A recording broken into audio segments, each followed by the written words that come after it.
What's good, y'all? Welcome to another video, and today we're going to talk about how my Jeep Wrangler was involved in a shootout.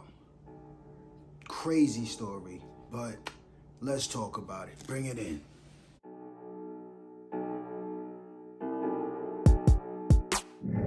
What's good, y'all? So as y'all may or may not know, I've been on the Turo platform for 4 to 5 years now, right? I've had hundreds of thousands of trips. Some good, some bad, but unfortunately we had one that wasn't the best, right? Now, it started with my Jeep Wrangler. I had somebody book the vehicle for probably 3 to 5 days, something along there, right? She told me she was gonna be with her daughter, be around town, nothing too crazy, right? So I'm looking at it like, yo, we good, you feel me? I ain't got really too much to worry about. It was her first trip, yeah, which is still a red flag here or there because you don't know who you're dealing with. But she seemed like a cool person, older, person as well. So I'm like, she gonna take care of my stuff, right? So I'm like, cool. I'm in the gym working out, right? I'm doing my thing, working out with one of my clients, you already know. Getting big, getting cut, you feel me? Just staying in shape. And I get a call. Now, I'm in the gym, so usually when I'm training, I don't just pick up immediately. I usually try to get back to these people after my sessions are over, right? But they blowing me up, and I don't know who it is. It's just a random number on my phone. So I pick it up. I'm like, hello.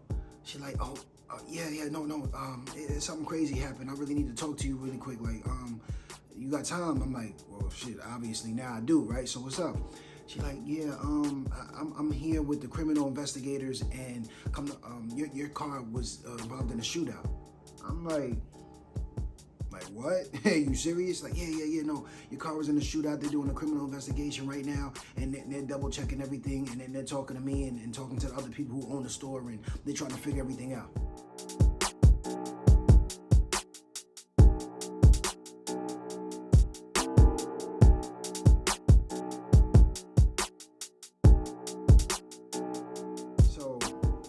I'm like, okay, well, they're gonna talk to me again. I gotta go. So it was a really quick in and out conversation, but it wasn't a lot of details that was in the initial conversation.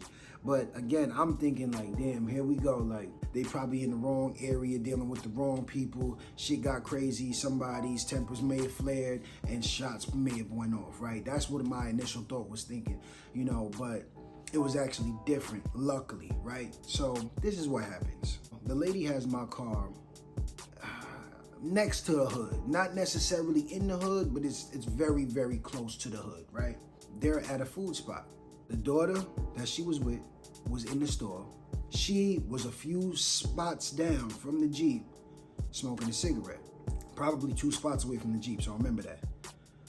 There's another car about 2 spots away from my Jeep on the opposite side of the vehicle, right? So apparently, based on the store footage of what they have that was surveying the parking lot, these young kids, because the college is not too far from down the street from where they was at, they looking at a gun. They passing it back and forth. I don't know, maybe the dude's selling it, maybe he just showing his people he got a gun, whatever. After some time went by, one of them pulled the trigger. I'll never understand why people do this shit to this day. Why, when you get a gun in your possession, the first thing you want to do is pull a trigger. I don't understand that, but maybe y'all do better than me. Whatever. He pulls the trigger. The gun goes off. Now, when the gun goes off, it's only one shot. So the one shot that goes off goes through their car. And what does it hit? What's directly next to it? My Jeep. Now, mind you, when the daughter went into the store, right, to get her food, she left her laptop on the passenger seat, right? Very important. So now when the bullet goes through the passenger seat, it bounces off of the laptop and gets lodged in the gear shifter. Mind you, the people who were there doing the criminal investigation said if that laptop was not in that passenger seat, that bullet would have went through both doors and possibly hit her on the other side, which would have been crazy. So, of course, I'm thankful that didn't happen. It could have been way worse than what it was. But here's the kicker, right? Once the bullet went through the gear selector, The cops come, everybody come. Mind you, they caught the guy on camera because he jumped out of his car right when the bullet went off. Checked the scene, see if he hit anything, jumped back in the car and dipped out. They got the license plate, they got the body make of the car, so it's over for them, right? Whatever. After they got everybody's information in the parking lot, in the store to make sure everybody else was good, because of course they just called and said it was a shooting. They don't know how many shots went off, whatever. After they did the little criminal investigation thing, they said, all right, well, cool. Everybody's available to leave now. Y'all could all disperse. My Jeep is now stuck with a bullet lodged in the gear selector, so it starts, but it won't go in gear. It's stuck in park. So because the car is stuck in park, she's blowing me up now like, yo, what do I do? What do I do? At this point, I'm really helpless because I don't have no tow truck to get that car nowhere. So I ended up calling Turo, right, to let them know, hey, you know, I got a vehicle that needs to be towed. Tell me why, right? It already took the tow guy over an hour and a half to get to her, right? So mind you, that happened probably around 6. The tow guy don't come there till around like 9-ish, you feel me? He gets there and says, oh, they didn't tell me this is the type of vehicle it was. I don't got the right truck for this. I'm out. Dude just left. Dude came there, was already an hour and some change late, said, oh yeah, nah, my truck ain't built for this. Y'all gonna have to call again. I'm out of here though. And did. Dude left, bro. So they ended up leaving my Jeep in that parking lot overnight. Crazy, right? So I don't get it attended to until the next morning. The next morning, they tow it to one location. I go to talk to this guy. He said, yo, I can't do nothing with it. You feel me? I don't have the tools. I don't have the capability to do nothing with it. So you already know where I'm going. Where do I got to return the car now? To the actual Jeep dealership. Because me personally, I don't know no one who's actually dealing with that type of stuff. If I did, of course, I would have went to them, you know, and it's unfortunate that it had to go there because you already know they're going to run it up. So I ran it over there, and to this day, I still don't have my Jeep. Now that took place over 3.5 weeks ago. So my Jeep has been down this whole time, and the parts ain't even come in yet. I literally just got back from there today, and all the parts still are not there. So I'd say this and tell y'all this story to tell you, like, if you're on the Turo app or you're thinking about getting on the Turo app, right? You gotta understand things happen. You know, like, you can't just have, quote unquote, 1,000 trips to your name and all them trips is just gonna be, you know, cordial and just, you know, cool.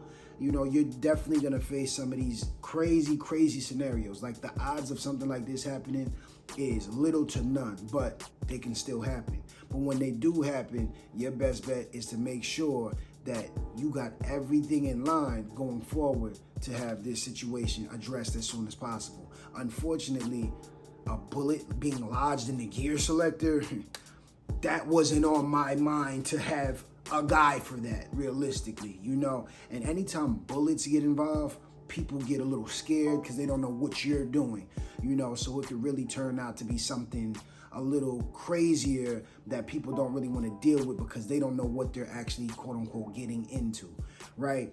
But it was just a crazy situation, you know, and I'm still left without a car. Of course, you know, Turo's not paying me for this time that my car has not been on the platform making money. Of course, they give you a deductible and they give you, and they cash you out, you know, but still, there's a lot of money that's being lost. There's a lot of money that still needs to be spent, labor, parts, all of that shit. So y'all gotta just be on point, and y'all gotta understand that these are things that can happen, you know. And again, although it's little to none, there's probably people that's been on the platform longer than me that's never had an issue like this. But it happens, you know, and it's unfortunate, but it's just crazy, right? Like, yo, just tell me, if the laptop wasn't in the passenger seat, shit could have got really, really real. You see what I'm saying? And again, I'm thankful that it was there because I'd rather my car not go in gear than having somebody really hurt. You see what I'm saying? So, yeah, man, crazy story. This is the second time something like this has actually happened, which is even crazier, right? But yeah, man, it's just, y'all gotta really just be on point. Try to just prepare for things like this. And me going forward, I'm gonna try to get some mechanics possibly that I can have that possibly would touch something like that, but it's kind of hard to predict. It's hard to even gauge that. But again, man, y'all just gotta really just be prepared for this shit. Just be prepared for the fuckery, because this was pure fuckery, and I'm still going through the fuckery. I'm gonna keep y'all updated, of course, when the Jeep is actually back and running. But again, it's just crazy that shit like this can happen, and yo, that's part of your business. What you gonna do now? You gotta pivot. You gotta do something else to get that money to make up for that lost bread. So it's crazy. But if y'all like this video or something like this has happened to you, get into the comment section below. Let me know what y'all did, y'all stories of just being even in the rental business. It don't have to be Turo, it could be any other business that you created. Let me know y'all stories of what y'all dealt with actual customers actually booking your car and going through bullshit. But yeah, if y'all like this video, make sure you share, make sure you subscribe, and just like that, I'm out of here. Peace.